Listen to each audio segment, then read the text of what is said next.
ഉത്രാട പാച്ചിലിനിടയിൽ കൂടെ പൂക്കളൊക്കെ നന്നാക്കി നമ്മൾ ഓണം കൊള്ളാനുള്ള പരിപാടിയിലാണ്. തൃക്കാരപ്പനെ പുള്ളി കുത്തിക്കുന്ന പരിപാടിയാണ് ഇപ്പോൾ ഈ കാണാൻ പോകുന്നത്. പച്ചരി കുതിർത്താനിട്ടയിൽ കുറച്ച് വെണ്ടയ്ക്കും കൂടി എടുത്ത് അരച്ച് പേസ്റ്റ് പോലെ ആക്കിയിട്ടാണ് നമ്മൾ തൃക്കാരപ്പനമ്മ കുത്തുന്നത്. പുള്ളി കുത്തുക എന്ന് പറയും.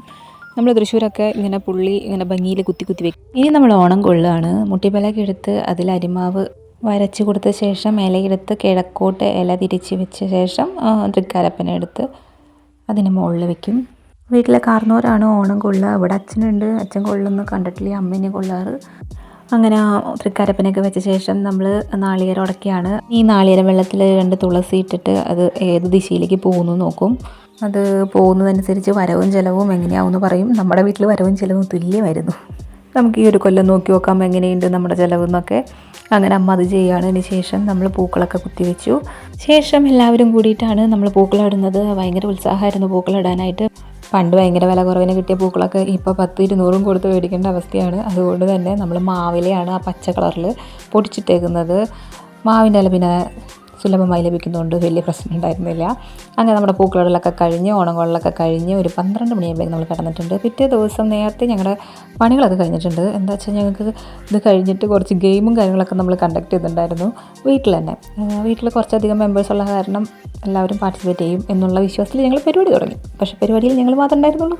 അങ്ങനെ എല്ലാത്തിനും ചുക്കാൻ പിടിക്കാനായിട്ട് ഞങ്ങളുടെ അമ്മായിയമ്മ എന്ന് പറയുന്നതിൽ ഇഷ്ടം അമ്മ എന്ന് പറയുന്നത് തന്നെയാണ്. കാരണം പുള്ളിക്കാരി അതുപോലെ സപ്പോർട്ടാണ്. എല്ലാ കാര്യത്തിനും ആക്റ്റീവായിട്ട് നിൽക്കുന്ന ഒരു അമ്മായിയമ്മയാണ് ഞങ്ങളുടേത്. അങ്ങനെ ഞങ്ങൾ തിരുവാതിരക്കളിയൊക്കെ കളിച്ച് നമ്മൾ പരിപാടി സ്റ്റാർട്ട് ചെയ്തു. ഉണ്ണിയാണെങ്കിൽ നടുക്ക് ദീപമായിട്ട് നിൽക്കുന്നുണ്ട്. നമ്മൾ തന്നെ കൊറിയോഗ്രഫിയൊക്കെ ചെയ്തു. അപ്പോൾ തന്നെ തട്ടിക്കൂട്ടിയ നമ്മുടെ തിരുവാതിരക്കളി അവിടെ അവസാനിച്ച് നമ്മൾ അടുത്ത ഗെയിമിലേക്ക് പോവുകയാണ്. തിരുവാവണിരാവ് പാട്ടും വെച്ച് ഞങ്ങളുടെ തിരുവാതിരക്കളി അവിടെ അവസാനിച്ചു. അത് കഴിഞ്ഞ് ഞങ്ങൾ ഗെയിമിലേക്ക് കിടന്നു. ആദ്യം നമ്മൾ പന്ത് ഇങ്ങനെ പാസ് ചെയ്യുന്നതായിരുന്നു. അതാകുമ്പോൾ എല്ലാവർക്കും പാർട്ടിസിപ്പേറ്റ് ചെയ്യാൻ പറ്റുമല്ലോ. ഉണ്ണിയും പാർട്ടിസിപ്പേറ്റ് ചെയ്യാൻ നിൽക്കുന്നുണ്ടായിരുന്നു. അതിൽ ജ്യോതി ജയിച്ച ശേഷം ഞങ്ങൾ അടുത്ത ഗെയിമിലേക്ക് കയറി. അടുത്ത ഗെയിം മറ്റേ ഡാൻസ് ഒരു ട്രെൻഡിങ് ഉണ്ടായിരുന്നല്ലോ. ഇപ്പോൾ അമ്മയുടെ ഡാൻസ് കാണാൻ വേണ്ടിയിട്ട് മാത്രമാണ് ഞങ്ങൾ ഈ പരിപാടി വെച്ചിരുന്നുണ്ടെങ്കിലും എനിക്കിഷ്ടപ്പെട്ടത് അമ്മയുടെ ഡാൻസ് തന്നെയാണ്. എന്തെങ്കിലും ഒരു ഓളം വേണ്ടതെന്ന് പറഞ്ഞിട്ട് അമ്മ തന്നെയാണ് 2 വട്ടം ഈ ഗെയിം ഞങ്ങളെ കൊണ്ട് കളിപ്പിച്ചു. അതിന് ശേഷം അനിയത്തിയാണ് കളിക്കുന്നത്. ഞങ്ങൾ ആ പരിപാടി കഴിഞ്ഞപ്പോൾ അടുത്ത പരിപാടി തുടങ്ങി. കുപ്പിയിൽ വെള്ളം നിറക്കില്ലേ, ക്യാരിങ് ആയിട്ടും കൂടി അവൾ അതിൽ പാർട്ടിസിപ്പേറ്റ് ചെയ്തു. നീ സ്ട്രെയിൻ ഒന്നും എടുക്കണ്ട, ഞാൻ പകുതി വരെ എത്തിക്കാമെന്ന് പറഞ്ഞിട്ടാണ് ഞങ്ങൾ ഗെയിം സ്റ്റാർട്ട് ചെയ്തത്. അങ്ങനെ ആ ഗെയിമിൽ ഞാനും അനിയത്തിയും തന്നെയാണ് ജയിച്ചത്. നമ്മളെ പിന്നെ എവിടെയും ജയിക്കണമല്ലോ. ആവേശം എപ്പോഴും കുറയാത്തതുകൊണ്ട് എപ്പോഴും ജയിക്കണം എന്നുള്ളൊരു ടെൻഡൻസി എന്താണെന്നറിയില്ല. അങ്ങനെ ആ ഗെയിം അവിടെ കഴിഞ്ഞ് നമ്മൾ പിന്നെ കസാര ഓട്ടത്തിനാണ്. അതിന് മുന്നേ നമ്മുടെ ആൾ ട്രയൽ നോക്കുകയാണ്. ആളെ അംഗനവാടിയിൽ കളിപ്പിച്ചിട്ടുള്ള ആവേശത്തിലാണ് ഈ ഓടുന്നത്. ഉണ്ണി മുമ്പിൽ നടന്നുകൊണ്ടാവും ബാക്കിലുള്ളവർക്ക് സീറ്റ് ഇട്ട് ഇത്തിരി പ്രയാസമുണ്ടായി. അവൻ്റെ ചെയർ അവിടെ വെറുതെ ഇട്ടേക്കുന്നതാണ്.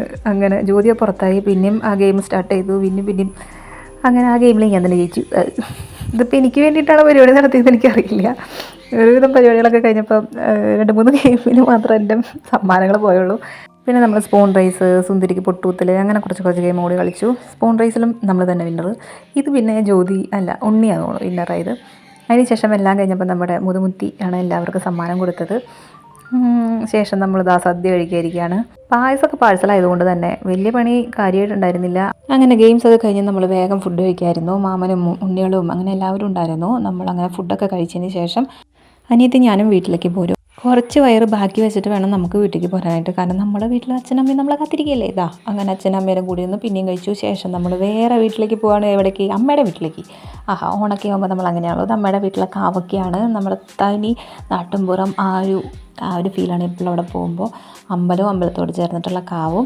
അങ്ങനെ മുത്തശ്ശനെയൊക്കെ കണ്ട് ഉണ്ണി ബായൊക്കെ പറഞ്ഞ് അവിടെ നിന്ന് ഫോട്ടോയൊക്കെ എടുത്ത് ശേഷം നമ്മൾ വല്യമാമൻ്റെ വീട്ടിലും കൂടെ പോയി. അവിടെയൊക്കെ അമ്മയും ഉണ്ണിയും കൂടി ഇന്ന് കളിക്കുകയാണ്.